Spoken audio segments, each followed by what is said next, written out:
Tere, head Suukulu stuudio vaatajad! Mina olen Ingrid ja mul on suur rõõm taas teie ees olla. Täna on aeg üheks väga põnevaks videoks. Nimelt on aeg uueks väljakutseks.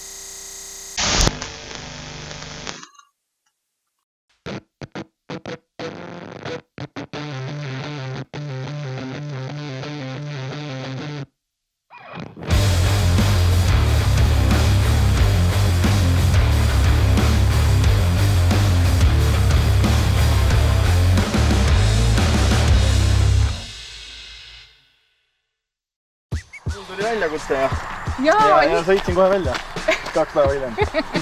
Väga hästi. Kuule, aga super. Nii tore, et sa selle vastu võtsid, sest võib-olla on natukene põnevust ka või natukene soovi tagasi teha või kuidas? Ikka on, aga mina muuseas ka ei tea veel, mis väljakutse meil tulemas on. Ja ma loodan, et see on midagi, kus me saame võib-olla hindamise paremini teha kui eelmine kord, et 4 grammi vahega. Ei jääks see asi piirduma ja ma annan endast parima, et siin seekord võita. Väga õige, aga teistele vaatajatele ka, et kes veel ei ole eelmise väljakutse videot näinud, siis kindlasti minge vaadake, sellepärast et see põnevust on seal väga palju ja üks väga lahe retk oli, nii et minge vaadake. Aga meie nüüd suundume väljakutse paigale. Tulge meiega! Seekordseks väljakutseks on Ingrid leidnud ühe toreda talu, kus harrastatakse midagi väga põnevat ja ekstreemset. Professionaalid Tarmo ja Sirje võtavad saatejuhid lahkelt vastu ja räägivad spordialast lähemalt. Nii tore, et te meid vastu võtsite, et vaatajatele ka teadmiseks me oleme tulnud siis Tarmo ja Sirje juurde, et õppida midagi uut, midagi väga põnevat, mida me ei ole varem teinud. Et selline lugu, et tulite täna siia selleks, et siis tuleb välja teie jaoks üllatuseks, et hakkate kirvet viskama. Minu jaoks üllatus, jah? Nii. Ja meie Sirjega oleme selle spordialaga tegelenud alates 1996. aastast. Kuidas see Eestisse jõudis ka kuidagi tänu teile või? No siis olete õiges kohas. 1996. aastal olime Lätis võistlustel, aga raiemeeste võistlust. Ja seal oli Rootsi seltskond oli populariseerimas seda kirveviskamist. Seal oli mingi näitus samal ajal ja siis tehti seda kirveviskamist ja see tundus nii atraktiivne ja kõik, kes olid huvilised, said proovida. Mina sain proovida, kogu aeg tabasin sinna peaaegu keskel. Ja siis öeldi, et sina, Tarmo, peaksid küll hakkama sellega tegelema. Ja järgmine päev, kui hakkasime koju sõitma, siis Rootsi seltskond kinkis mulle kirve. Ja kui mul juba kirves oli, no kuidas sa siis sellega tegelema? Mulle väga meeldib see väljakutse. Ma pean Ingrid ütlema, et ma olen mitu aastat neid kirveid piltide pealt vaadanud ja videoid internetist ja tahtnud seda proovida. Nüüd aitäh sind. Ja muidugi palun, mulle lihtsalt natuke on ka kahekselt tundus. See tundus nii lahe, põnev, huvitav, aga samas natukene nagu hirmu ka tekitab, sest tegu on ikkagi kirvega ja seda tuleb visata. Aga kirved on sellised. See kirves, no varsi on siin juba tõenäoliselt 10 olnud. See on tegelikult see kirves, mis mulle ka 1996. aastal kinkiti, see raudosa. Ja siis siin on Euroopa meistrivõistluste märk on see, et käisid selle läbi kontrolli, kus kaalutakse, mõõdetakse kirves, peab standarditele vastama ja siis saad kleepsu peale, siis järgmistel päevadel enam ei pidanud kontrollima. Kuna ma viskan ainult selle poolega, siis see on ära nüritatud. Lihtsalt ma siin kodus võistluste välisel alal peab alati olema katte.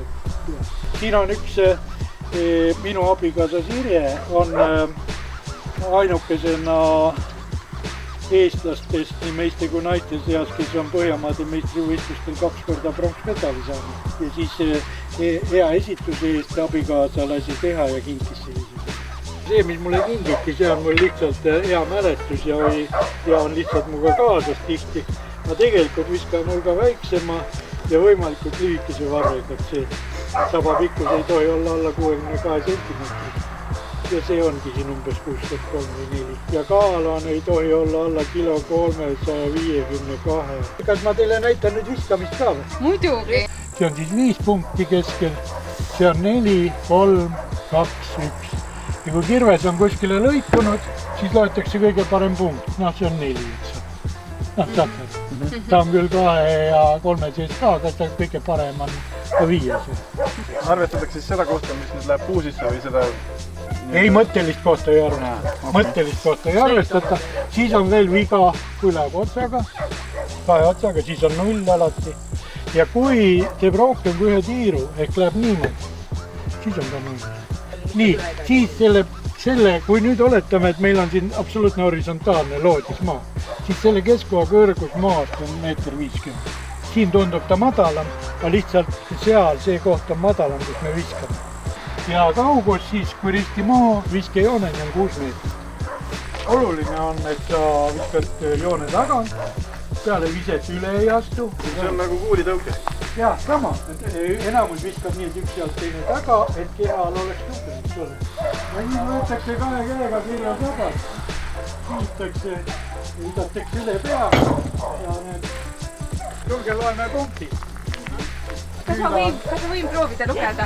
Jaa. Nii, 5, 4, 3, 2, 1. Ja ongi 1. Ja näed, täpselt Ja ongi 1. Nüüd, kui reeglid pähe raiutud, on aeg kirved pakkude poole teele panna. Viimaste näpunäidete saatel astuvad Neeme ja Ingrid positsioonidele, et enne põnevat võistlust käsi soojaks saada.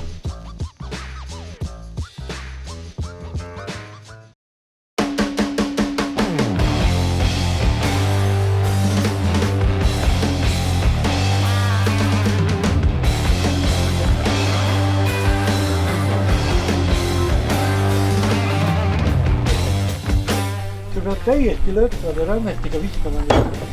Lõtvade rännestiga? Täiesti, sina teevad tööd ainult need lihased. Tüdruk juba muidugi viskab teist korda. Juba harjutab rohkem. Okei, aga sohkida. Pärast hakkab tagasi. Väga hea. Oh!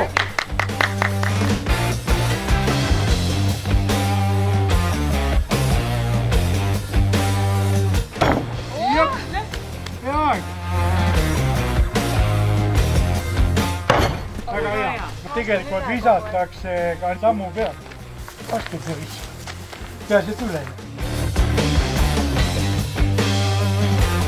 Oi. Ma pean mitme asja peale korraga mõtlema.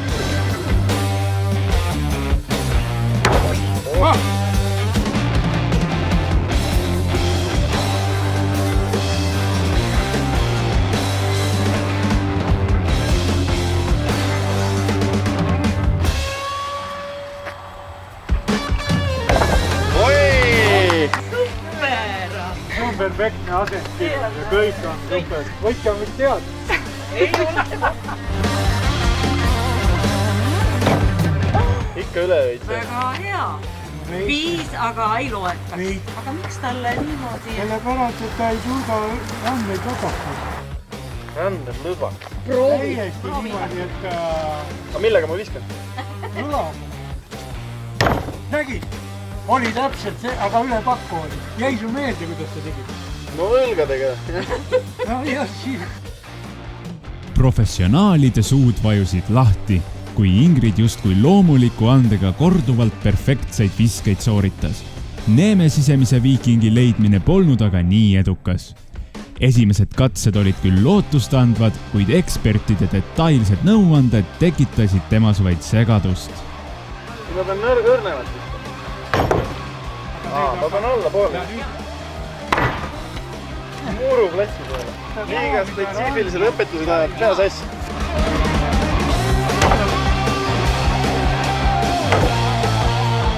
Seekord grammides asi ei jää, vaid ma kaotan ikka korraks. Vaata, ma lihtsalt proovin pihta saada.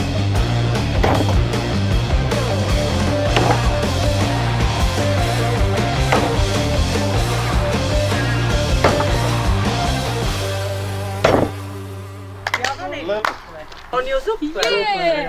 See on väga hea. Võitja väljaselgitamiseks on paika vaja panna võistluse reeglid. Punktide kogumiseks on mõlemal võistlejal 12 viset.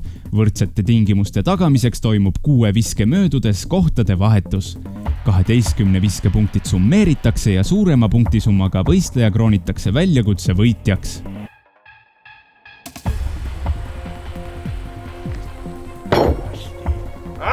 Ai, kui algus.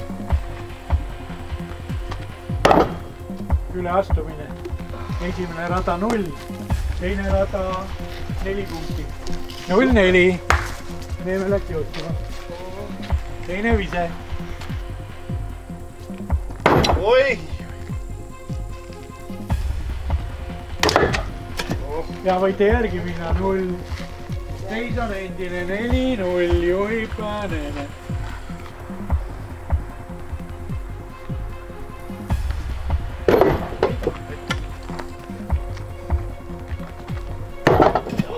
Väga hea, põrkas tagasi, aga 4 oli.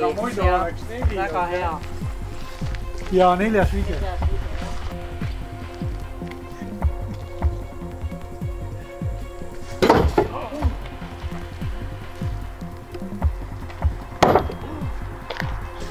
Esimene rada 1 punkt, teine rada 0. Ja siis on 1-4. Okei. Vahemaa muudkui väheneb, ma võin öelda. Tuleb.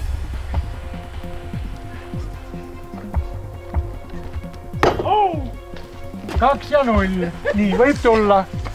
3-4. Vahemaa. Ei vedatud ma mööda. Vahemaa läheb ikka hullult kiiresti väheneb.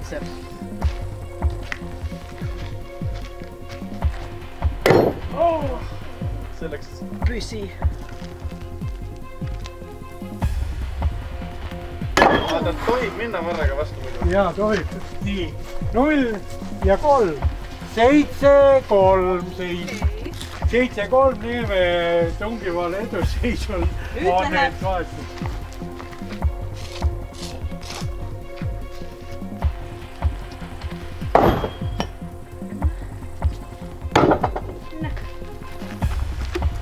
Oi, jumma. 0-0, üleastus. Mis sa tegid? See. Ma oleks saanud 3. Ja 10 oleks koos olnud. ma olen natukene krampis seetõttu, et ma nagu tahaks minna, aga ma kardan üle astuda ja siis kohe seda on selles viskes kajastub see kohe.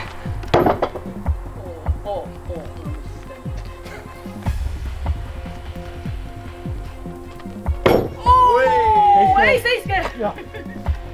Esimene rada 5. Neemel on kokku nüüd 12. Ja Ingridil on 4 ehk kokku 7. Ei ole hullu. Ei ole üldse selline vahe, mida ei saaks. Meeldib see, et ma näen nagu, saan ennast kord elus viikingina tunda selle kirvega.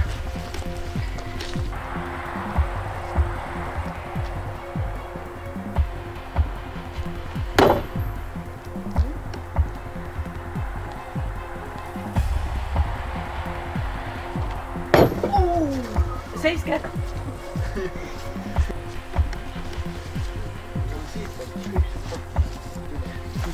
1 punkt.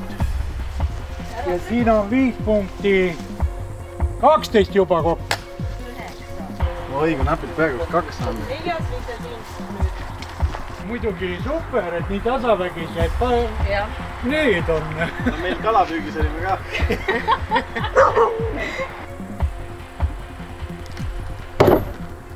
Ai, nagu lukk, nagu troof. Oi, kui paha. Nii 4 esimene rada, teine 0, tulge järgi.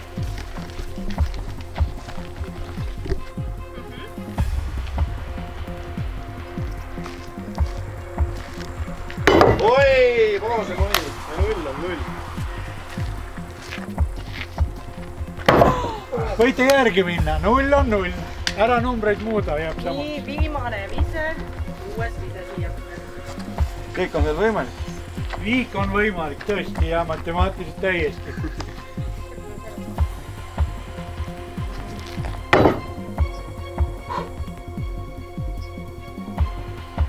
Ma püüan anda endast parima, päeva parim ise.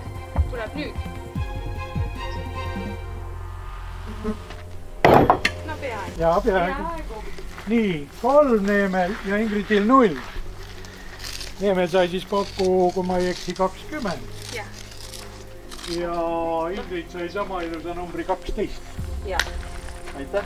Suur aitäh. Väga Väga Aplaus tore. ka! ja aga suur aitäh, meil oli teie juures nii tore ja Suugulu stuudio poolt on väike meene ka, et saate, ma praegu ei ütlegi, mida te nendega teha saate, et siis teete lahti ja siis vaatate. Suur aitäh. Ja just suur aitäh.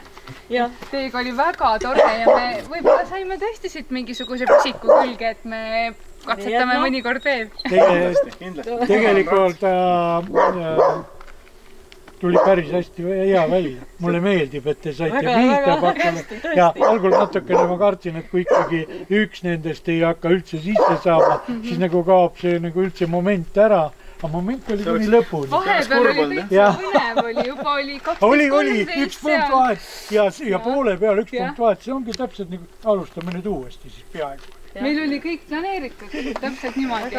Nii, super, hea, et leidsite meid üles ja tulite vaatama seda infot ja õpetusi, kes tahab pakke üles panna või värke või midagi, mida iganes. Ja edaspidi, kui juba trenni on tehtud infot võistluste kohta, siis mina võin seda jagada.